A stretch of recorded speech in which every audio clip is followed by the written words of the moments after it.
sicker, and now the nation, because it's been on 9/11, it's been the Los Angeles Times, because it's been on every news channel in the world about the Mount Sinai study, which I'm part of. Now it's obvious. Yeah, guys are dying from exposure on the pile, and guys continue to die from it. And the problem that we have now is Mike Bloomberg came out on TV and he said, we're going to open up the center on, damn, I'm tracking that fucking crap. Don't worry, I'm going to talk about this in a few minutes. Can you repeat what you said about they failed? They failed to keep that cover-up going. They failed to keep the cover-up going that guys were sick, because in the end it wasn't a cover-up, it was just benign neglect. They basically said, no, you're not dying from 9/11. Yeah, when you have guys who have no history of carcinogenicity and you have thousands of them, cops, firemen and women, National Guardsmen and women, coming forward, sanitation workers, everybody. Rudy Giuliani's own previous aide. I also became sick, says top Rudy aide in today's Daily News. When everybody sees what's going on here. This was in the Daily News in 2001, that levels of benzene, dioxin, PCBs, and other dangerous chemicals at ground zero exceeded federal standards. This was poison. We marched back into that poison day after day. We were on that pile. I was on the pile 10 days, 2 hours after the... I remember it was days and days till they even bothered to try to get you guys breathing protection. There was no breathing protection ever issued. Was breathing protection defined? Well, the EPA was down there with full hazmat uniforms. What did they give us?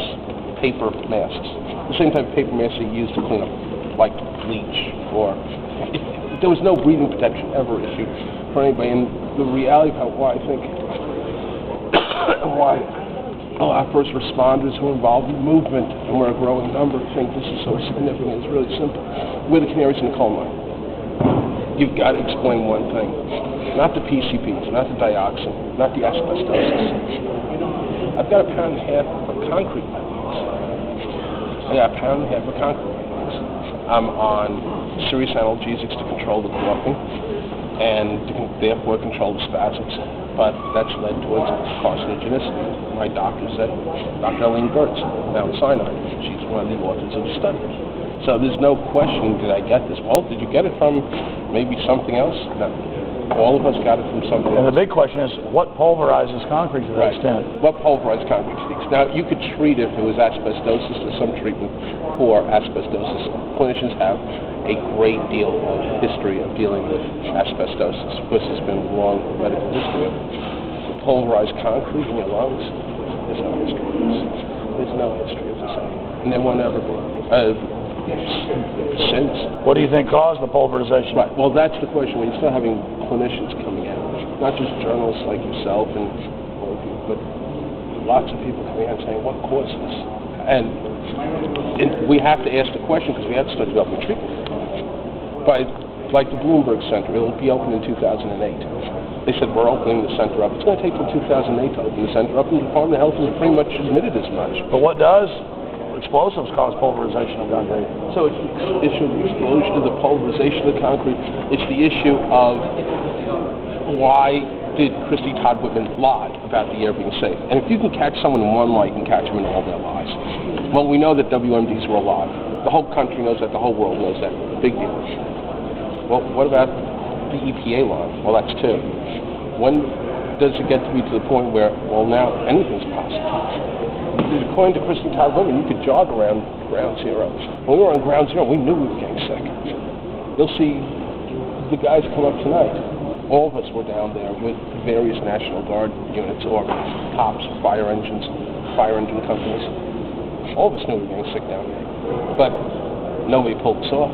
And we weren't going to leave till we knew there was no chance of rescuing anybody.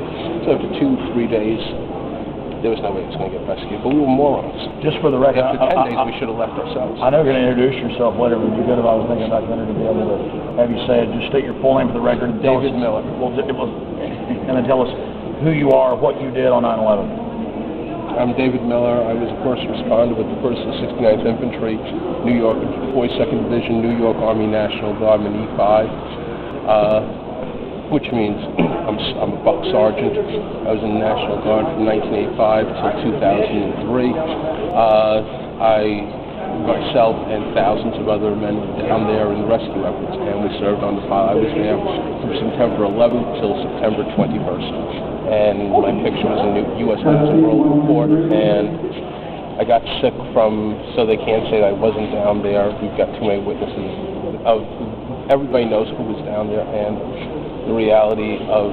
But now the cover-up's collapsing. Can you speak to that? The cover-up's collapsed. The cover-up has completely collapsed. Amen. Yeah. Well, and earlier, I mean, I was trying to put words in your mouth. You said it. I just didn't have a camera on you. You said that it's the first big thing we've totally proven about them lying on 9/11. Can you restate that? Sure.